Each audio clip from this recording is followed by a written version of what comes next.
So today we're going to be talking about planning for moving to Mexico. And I probably should have planned a little better this morning. We're in San Miguel de Allende, which is a very hilly town. And it takes a little bit longer to get places than I thought, so I'm running a little bit behind.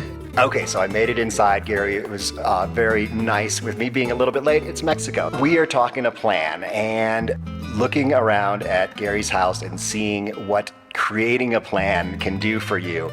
He's been the CEO of 13 different companies. He is an expert planner and really spent a lot of time creating a plan to create the life he wanted as he got into the, oh, you used a term, a cricket term. What was it? The third innings. So let's meet Gary and have him give some advice for you, but also hear how he made it here and other places that he's been living around the world. Good morning. Hello, everybody. Buenos dias. I'm Gary Bennett in beautiful San Miguel de Allende in the heart of Mexico. It's fascinating getting a chance to talk this morning about how we end up here in this wonderful place. You know, I think we've heard often, yeah, there are some fascinating and interesting things in Mexico, but that's the price of living in paradise. I promised that I would talk today about a few things. One in particular is, yeah, as you've heard from the introduction, I'm a guy who's been in the insurance business, fortunately, as a chief executive for goodness, almost 35 years.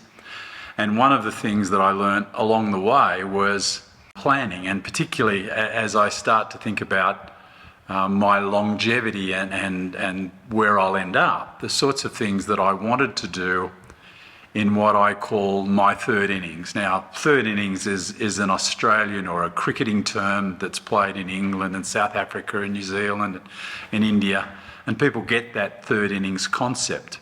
Perhaps for our US audience, it's probably like, I don't know, the fifth quarter, something that, you know, we get to the end of the traditional game and start to think about what happens next. Now, with me, some years ago, I recognised that I had a number of things that excited me and that I wanted to do, and that to do that properly, I needed to build a plan.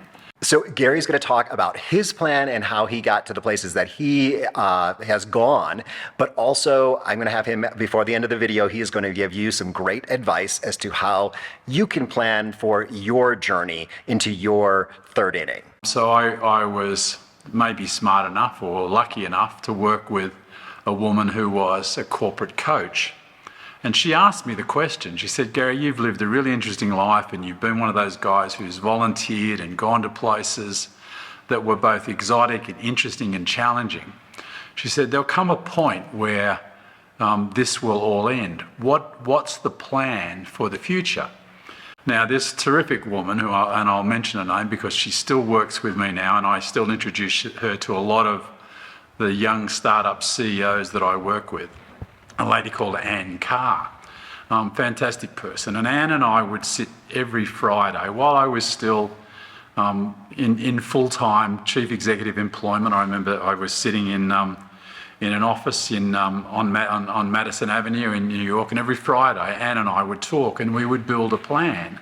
Everything from the name of a business, what the business would do, and then the outtakes from those sorts of things from a personal perspective. And we built a thing called Northstar, which is great because it was always my North Star, where I wanted to go, what I wanted to do, and how I wanted to get there. And a series of both locations and actions.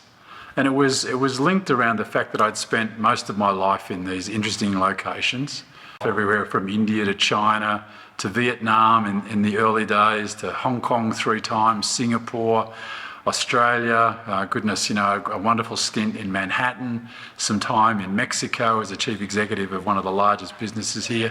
All great, exciting places. And with that comes not just the challenge of doing business, but the challenge of adapting to cultures, environments, foods, religions, a whole range of things. And she said to me, Gary, let's build a plan together. And we did. And I had this grand vision of saying, I want to be able to live in a number of different places in my third innings. That now that I've got the skills, now I know how to play the game in those first 2 innings, that I can take those experiences and knowledge And yeah, fortunately, some of the financial things that I've built up over those years and take that into this new stage of life. And I think the more things that I do these days, I recognise that longevity is something that we are becoming blessed with. Those of us who are smart enough to see the way lifestyle is important, the way our environment, food, exercise, that whole process, and eliminating stress and those things from our environment makes a great deal of difference. So we built a plan, and my plan was that I loved travel and I wanted to live and continue to live in exotic and interesting and different locations. Now, as you can hear from my strange and exotic accent, we have a beautiful home in one of Melbourne, Australia's nicest suburbs in Caulfield, that we built, goodness, 30 years ago and have never been back to live in. And that was never really the plan. We go home, and I use that word loosely, to Australia from time to time. I have kids there and grandkids there and friends there, but it's so remote. But we built this plan that said, where do you want to be, Gary? How can we do this? And I'm really fortunate that my wife has been such a great supporter of this. We have a beautiful home here in San Miguel de Allende. Now, I'll spend a couple of minutes on this because this really is a unique location. I was lucky enough to work for 4 years in Mexico City for an international life insurance business, which gave me experience, exposure, and opportunity to live in Mexico, in Polanco, in a beautiful upmarket suburb. I could walk to the office. I was not far from Chapultepec Park, and really got the essence of what a cultural, historic Mexico was about. Then through the business, which had locations across the country, I was really fortunate to be able to go to 28 different major locations across Mexico and see firsthand what Mexico was like. But it was really interesting. I was in Hurquilla, which is not far from here, one morning at an event. And the guy who drives me, or who used to drive me, said, Gary, there's this really lovely place called San Miguel de Allende. You need to go and have a look. And I said, Mario, why not? We've got a bit of time, let's come across. And we drove across, and in those days, before COVID and before they closed off the main courtyard, you could drive right up to the parroquia and the Jardin. And he dropped me right in the middle of town. And he said, Mr. Gary, I'll be back in 20 minutes. I'm going to go and park the car. Now, he just left me in the middle of town. And I remember standing there, and I can feel it now. I still feel it. I got these goosebumps when I stood in the middle of town. It was probably around November.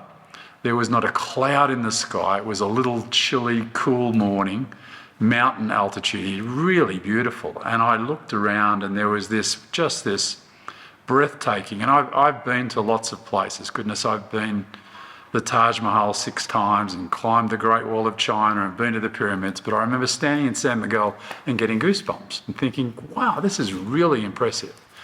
And I remember driving home and messaging my wife, Jill, and saying, Jill, you got to have a look at this. This is really something special. And we've done all of the beach places, and we've been to some of the hill towns and country towns here.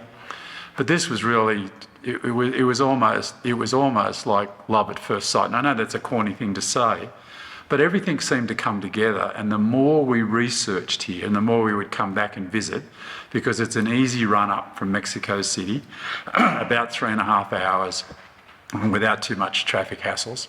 It's beautiful. And we kept researching. And I remember my wife said to me one day, I was still working full time in Mexico City. She was here and she said, Gary, I think I found us a place.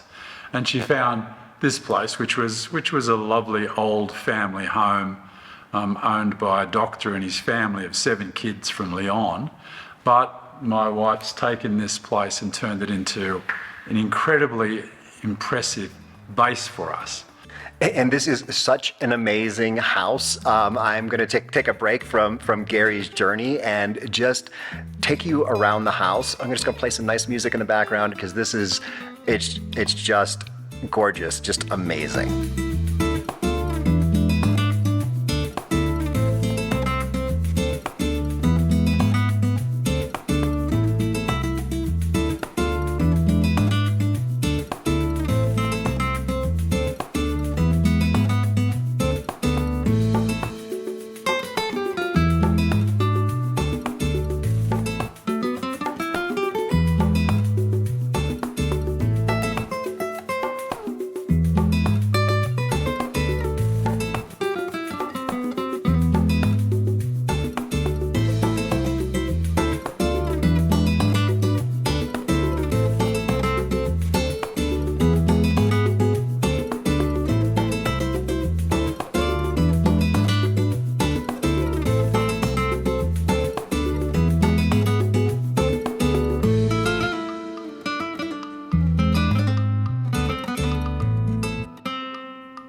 I could spend another hour on telling you how this town, this city provides so much opportunity, interest, access, availability of things.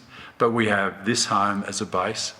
We have another home in Bali, up in the north of Bali, on the lovely black volcanic beach at a place called Kubutan Bahan, which is a very local place, but beautiful and private and quiet. We have a couple of months' share of a game lodge on the southern border of Kruger National Park in South Africa, where we spend a couple of months each year doing the game drives and watching the animals. Just spectacular, just another world, and again, another place that is so different. And these places were and are designed for me to live in different places the way we had for a long time. On top of that, in this third innings, I wanted to be sure that I could continue to do the things that really buzzed me, excited me about life. And it wasn't taking the trash out, cutting the grass, painting the fence. And I figured that might last for 3 to 6 months if that was what I wanted to do. Yes, I've played golf in the past. Yes, I'm, quite fanatical about a number of sports, but I wanted to do things and give back from the experiences that I'd garnered over a lifetime of being involved in businesses. Lots of them startups themselves, lots of them joint ventures, lots of them in different places. So I opened up, with the help of my dear coach Anne Carr, this business called Northstar. And now, for my sins, I'm fortunate enough to be involved either as an advisor, a board member, or an investor in about a dozen or more different companies, including businesses in Mexico. And at first I thought Mexico might be not as easy as it is to be involved with the businesses in the US and in Asia and the UK, where both language and my network was strong. But fortunately, I think, one, because I was here, and two, because I opened myself up to the opportunities in Mexico. I say this, I'm excited to say that I continue to be on the board of the insurance company that I ran here for a long time, and to be involved strategically helping people think and plan and build a great future. I'm involved with a business that does the consolidation of hospital and medical clinics across Mexico to try and reach more of the mass marketplace and give people an interesting and better opportunity about healthcare. Another business in Mexico that does the consolidation of all of the stuff from your wearables, your watches, your rings, your phones, to create enough data to help people in insurance and hospitals and clinics get a better view of how you live. Some really interesting things with some distribution plays in financial services. I coach a number of young people here in Mexico, which I think is fantastic. And mostly they've reached out to me, one, because I was here, two, because I use the networks. I love Facebook. I use Instagram a little bit. I've been a huge proponent of LinkedIn over the years, both from business, and I think I've about 12,000 people that I connect with on LinkedIn. And, from a business point of view, I'm involved with all sorts of things in my third innings. Private equity, small startups, where when I can help, I do. 3 or 4 businesses in Australia, 3 or 4 businesses in the US, a couple of businesses in the UK. And I say this, I think, an exciting opportunity. Now, I know this, my life is not for everybody, otherwise I wouldn't have had the opportunities that I've had. I wouldn't have been able to put my hand up and volunteer to go and run one of the biggest businesses in India, or to put my hand up and volunteer to go and work with one of the most incredible joint venture partners in China, or to try and help a business in Thailand that was owned by the king of Thailand into a new area. If I'd not volunteered, or if everybody had wanted to do what I did, it would never have happened for me. So I've been really lucky that I volunteered, and that I built a plan, and that I was prepared to, almost at short notice, jump on an aeroplane and be there tomorrow. And the Mexico story was not dissimilar. We'd done a lot of work in Asia with a number of businesses for the big insurance company that I worked for. We consolidated everything and moved out, and I took a package with a plan to move to Hong Kong. Got back to Hong Kong for maybe, I don't know, 2 or 3 months, long enough to unpack and for Jill to get the house in order again and for her to dust down and make the place look as good as this one does. And early one morning the phone rang, and it was the president of the company that I had worked for in New York, who'd given me a nice package, and we'd moved back, and he said, "Gary, I need you." And I said, "Chris, what do you mean you need me?" He said, "Well, look, we have an issue in Mexico. We need someone to step in for a couple of years and take over the business and do what you do. Get in, tighten the strategy, build the plan, strengthen the management team, find the successor, and then get out of the way." And I said to him, "When?" He said, "Well, tomorrow would be fine if you can." Now that was actually on the 12th of November, 8 years ago. So I've been here in Mexico, again saying, yes, I'll take the chance, I'll take the opportunity. I remember turning around to Jill, who was working in another room on her computer, and I said, "Jill, would you think about going to Mexico and living in Mexico?" And she said, "Just give me a minute." Now, I don't know what she did, but she took a minute and then she said, "Yep, fine, let's go." Now, again, as part of the plan, this has been incredible. As part of all of the other things we do, this is an outstanding base.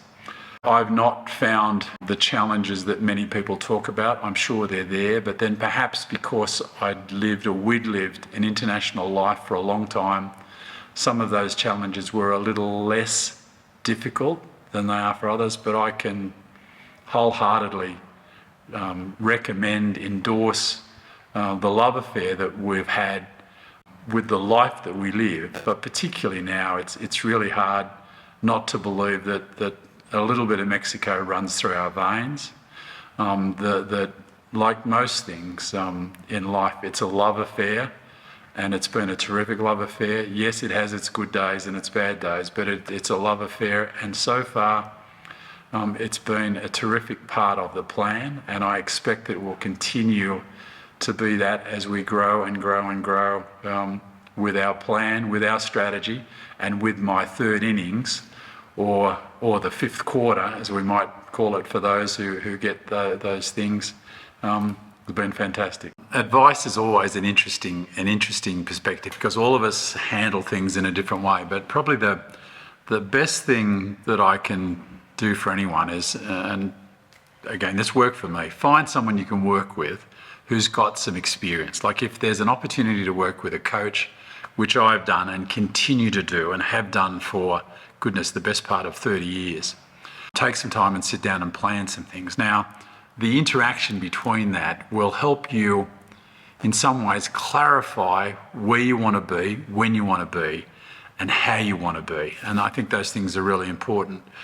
Everything from how is this going to work out, weather, culture, food, financials, and will it work? Like, and we have, as an example here in the community here, an incredibly diverse community of expatriates. There are beautiful homes here up on the hill that are worth millions and millions of dollars.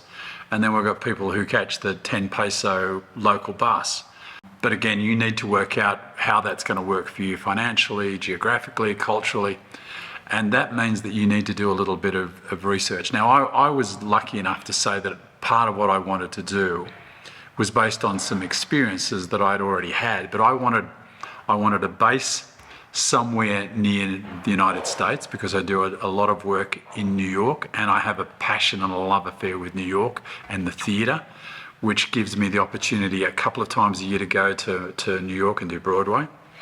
We'd, many years ago, as Australians, fallen in love with Bali because it was, again, spiritual, calm, peaceful, and accessible for both Australia and as a hub for Asia. And those sorts of considerations I went through as far as planning went. And years ago, I was really lucky enough to get to South Africa and went into Kruger National Park for the first time. And I mean this, and until you've been on a drive looking at animals in their natural habitat, you probably haven't lived. And after our first trips there with our daughter, who was then 11, who's now 25, sorry, I've been back at least once or twice a year. So I built a plan around the things that I wanted to do and places that I wanted as a base that meant that I could go to New York, I could jump on a flight and go to London. I could live in Bali and go up to Hong Kong and Singapore where I have business interests, or drop back to Australia in 5 hours. So building a genuine plan, and I know that that's not something that lots of people do. And maybe because I've grown up in a business that required annual planning and strategic planning for 3 to 5 years has meant that I have a plan. And there's, I mean this, and I'm not, selling anything. The fact is that we are all living longer now because of the way the world provides for us. Everything from healthcare to, accessibility to better quality food and those things. So that means that you need to think about, where do I really want to live? Am I going to be comfortable at 82 living where it snows 8 months a year?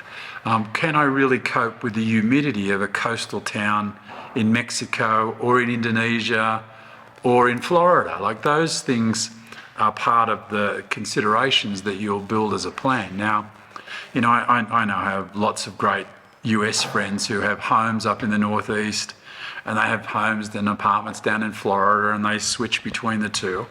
We built this plan saying we needed to be near accessible airports, we needed to have hospitals, we needed to have medical, we needed to be able to find access to food of diverse natures, quality and freshness. All those things become part of a plan in the way you think things through. So I urge you to sit, and I say this, I still talk to my dear friend Ann Carr once a month, and we chat about all sorts of things, including the ongoing strategic plan of the Bennett family. So I encourage you to do something similar. So those of you who know Kat and my story, we didn't have a plan. We had kind of a goal to live internationally someday, and then we just kind of hopped into La Paz and bought a house. A plan is great. It doesn't work for everyone. I want to recognize that. But if you've made it to this point in the video, you probably are a planner. I think this is great to hear, some of the different aspects. And you'll see other videos on this channel that talk about some of those things, about access to medical and transportation and things like that. Actually, I've got a great video about choosing the center of Mexico and going through that process. That's a video with Greg, and you'll get I'll put a link to that at the end of this one about how to go through that process of really planning on where to go. But now I want to ask Gary one more question before we wrap up here, and that is some of the fun things that he does here, because I know that there are some fun things that are involved. He's not a sit around, drink coffee type of guy. I mean, even though we're drinking coffee right now, there's more to his life. So let's hear about some of those additional things. I think in the last couple of years, from what I've seen, I've touched every single cobblestone in San Miguel de Allende. I walk 9 kilometres every morning, and then I swim 1.5 kilometres at the Rosewood, which is a magnificent 5-star hotel that we have here, a beautiful swimming pool and gym. And then I walk home. Jill and I also dance 4 afternoons a week. And we do everything from slow waltz, foxtrot, through to rumba and cha-cha and all of those things, again, to try and have fun. There is a vibrant theatre environment here. It's started to come back after COVID, but there's a vibrant theatre environment here in San Miguel. There's a great musical environment here in San Miguel. There are lots, as we've seen this week, the jazz festival's on this week.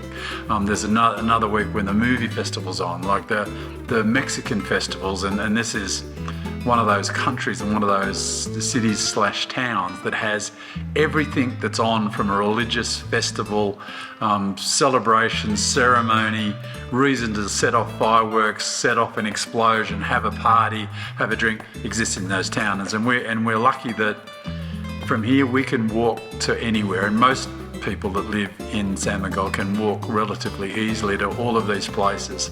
And as I say, it's just cute, lots of stuff that goes on. Some of the most attractive restaurants, and again I say this having lived in lots of places, some of the better chefs in the world want to come here and try out their skills and their talents. The restaurants are beautiful, but it's just one of those places where you'll walk down a street and something will be on every day. But we do love, again, there's a vibrant theatre centre here. We love our dancing, we really do, and we're dancing tomorrow night in an exhibition, and I know my beautiful wife is upstairs trying on dresses because I think we have to do 18 different performances. My routine of swimming and walking and just being part of this town is outstanding. I do a lot of other things during the day, as I think I mentioned earlier on. I do about 20 plus Zooms or meetings each week. I work with all of the startup guys. I'm involved with lots of great and interesting things that hopefully will make a difference, both keeping me sharp of mind and connected and involved and excited by the world that continues, and just being part of what we've done here. And this renovation of this beautiful home has taken some time. We're about to do some more extension out the back next, all with local architects, all with local builders, all in a classic Mexican sense. Mañana, Gary, mañana, mañana, mañana.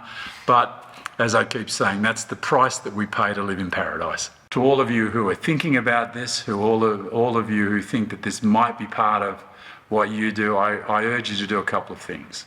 One, take some time to sit down and plan a little bit about what you might want, where you might want to be, and research things. Like, I think it's wonderful, and I've done this myself, where you turn up tomorrow, you get off the airport and you think, goodness, what do I do now?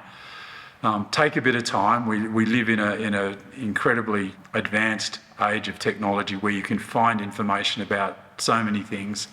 Like, the things that Brighton does are outstanding. There are lots of fantastic things that you can look at and see how it works. So I encourage you to do some research, do some planning, take some risks and try some things. And as I know you all do, ask people about it as well.